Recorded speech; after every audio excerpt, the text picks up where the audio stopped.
To the Point with Michael Williams.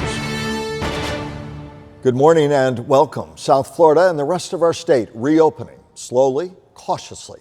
It is welcome news for so many trying to get back to work. But we are reminded this morning that we're only at the end of the beginning of this fight against coronavirus. A sober caution from my first guest, Dr. David Dodson, an infectious disease specialist.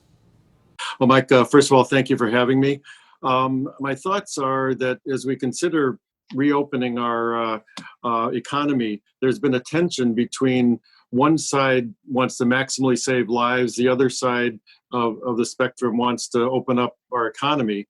And we have to think about, go back to think about what an epidemic is. So an epidemic starts with one case, and then other people are infected, 2 or 3 people are infected, those 2 or 3 people are infected, and then the numbers just go up rapidly in an exponential manner.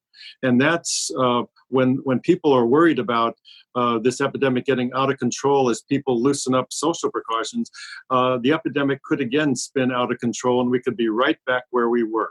Based on the numbers you're seeing, do you believe that's a very likely possibility, or as some hope, a remote one, given the argument that many places, including Florida, the argument goes we've been able to flatten the curve? What do you think's going to happen? We've been able to flatten the curve by imposing very strict social isolation precautions. And as we're talking about loosening them, the virus is still there. The virus will be in our society for the next year or two until we have a vaccine and herd immunity. So once we loosen up social precautions, there's every reason to believe that the numbers will go up again. Do you think we should be reopening given that? Well, again, there's a tension between opening, helping our economy recover, but also saving lives. So the best thing that I would suggest would be to listen to the CDC. I think if we let the CDC take the lead in how to manage this epidemic, we'd be a lot better than listening to the politicians. And let's reiterate what the CDC is saying, because the fact of the matter is we are reopening. The fact of the matter is a lot of people say their economic livelihood cannot be tanked forever. There is a very real tension between the pure health concerns and the economic concerns, which in and of themselves can lead to health issues for families of stress and depression, lack of jobs, lack of food on the table. So there has to be a balance. Let's go over the CDC guidelines again. What is your best advice? Reiterate what those are and what you're urging people to do, even as we're all starting to get out and get outdoors again, go to restaurants and the like. Yes. So when you open things in a gradual manner, one of the key things is having testing widely available and then contact tracing widely available so that when the cases do start to go up, you can at least have a chance of containing them. So the testing and the contact tracing is a key part of opening, and that's what the CDC guidelines say. And one thing I would comment is that we're, instead of having a national plan, we have 50 different plans in each state. And so with Florida having a lot of tourists coming into our state, we're at the mercy of the state with the most or the least stringent guidelines, because all a Georgian or an Alabaman has to do is cross the line, and we're subject to their restrictions. For all the coverage we've given it, for all the talk about testing, for all the testing sites that South Floridians have seen, do you think we have enough testing, broad enough, deep enough, comprehensive enough for what we need in terms of corralling this coronavirus? At this point, I don't think we have enough testing. What that would look like would be you'd be able to walk into any CVS or Walgreens and get a test. It has to be easy, fast, and free to get widespread testing in our population. And then if somebody's positive, then you have to have a mechanism to track down their contacts. So you believe that are we setting ourselves up for a second wave? I think we are. Because we're instead of having a plan that applies to all the states in a uniform way and having the mechanism to contact trace and test, if we just go about it haphazardly, we're going to have a second wave. The former now immunologist, Dr. Rick Bright, and I won't ask you to wade into the politics of this. He's the whistleblower who says he was fired from the Trump administration because he warned him we weren't prepared enough for this pandemic.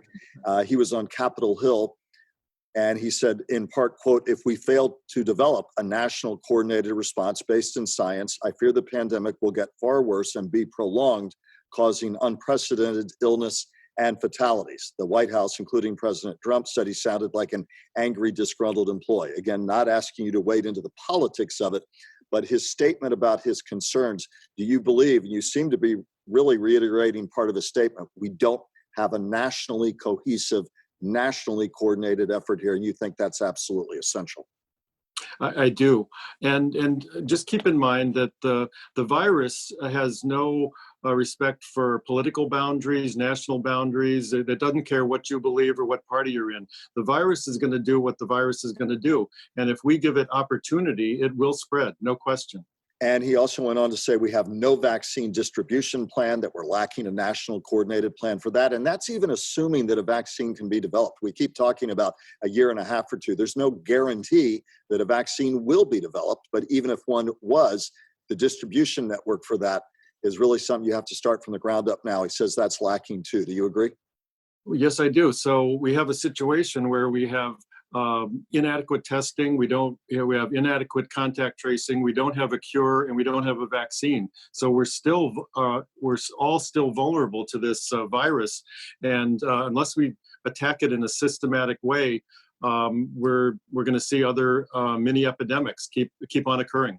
There had been some hope that, like other respiratory viruses, that perhaps summertime and the summer heat might lessen its impact. Do you believe that to be the case? What do you think we're going to see in the next few months as we head into summer here in South Florida? Well, the more social interactions there are, the more cases there are going to be. We are all susceptible to this virus. No human on earth has an immunity to this virus. And if you have people together, it's going to spread. Pretty bleak picture that you're painting, understandably, from a scientific point of view. You're looking at it in the cold, hard light of science as you see it right now. What then is your best advice to people watching this saying, wow, I'm already a bit unnerved. On the other hand, I need to get out, get back to work. So what precautions do you reiterate that people need to take as a practical matter every day who are watching this saying, listen, I need to get back out there. What do I do day to day, week to week to at least lessen the possibility of becoming ill? Yep. So each of us will have to make our own decision as we go through this. We're all susceptible. Some are more susceptible than others. So as we proceed with loosening the social precautions, in truth, younger people, if they get out there, 80% will probably do fine. 20% may get sick enough to be in the hospital. They'll probably survive.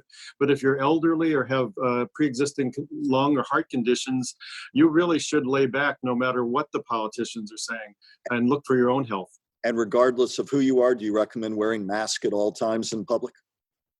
Yeah, so masks, if you have it, it'll decrease transmission. And if you don't have it, it'll help protect you a bit. Not perfectly, but a bit. So I agree with everybody should wear a mask if they're outside now. Will you be staying away from the crowded restaurant, the crowded store, the crowded concert hall, and the like for many months to come, you personally? Yeah, at this point, it's just putting yourself in harm's way. So I think, I'm pretty healthy, but I'm in the older age group. So I'm going to lay back. As staying away from anything that a lot of people are gathered is the bottom line best advice you have, if people are able to do it. Yeah, so my best advice is that be knowledgeable that this virus is going to be with us in our society for the next year and a half. We're going to have to permanently change our behaviors until we have a vaccine. And when you go out, protect yourself. If you're in a high-risk group, wear a mask, wash your hands, wear gloves, because you're going to have to negotiate your life this way for a while. And if you're the small business owner who desperately needs to get back to work or to hire employees to bring them back on so they can get a paycheck, just be mindful of the same precautions. And I would imagine you'd say demand of people who come into your establishment that they follow the rules, wearing masks, distancing, and the like.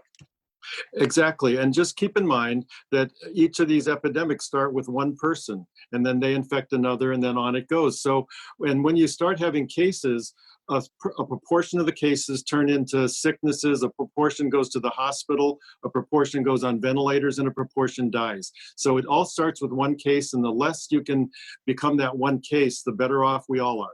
Final quick comment. No universal testing right now in the offing for our nursing homes and facilities in Florida. The White House had pressed for that. The governor says he has another plan to make that happen. Are we falling down if we don't do universal testing? What's your concern for the elderly populations in thousands of nursing homes across the state? Yeah, so we've identified certain hotspots, and if you look from state to state, between a third and a half of the cases in any given state are from nursing homes. So that's where we should focus our testing and our contact tracing efforts right now. But in order to deal with this pandemic, our society has to have near universal testing for everybody, because that's the only way you can identify the cases and have any chance of isolating people. Dr. Dodson, as always, you've become a familiar face to our audience. We thank you for your expertise, a sobering analysis, but part of what we need to hear as we make decisions upcoming. Thank you for your time today. Michael, thank you very much. And coming up, coronavirus redefining every race for every political office. Stay with us.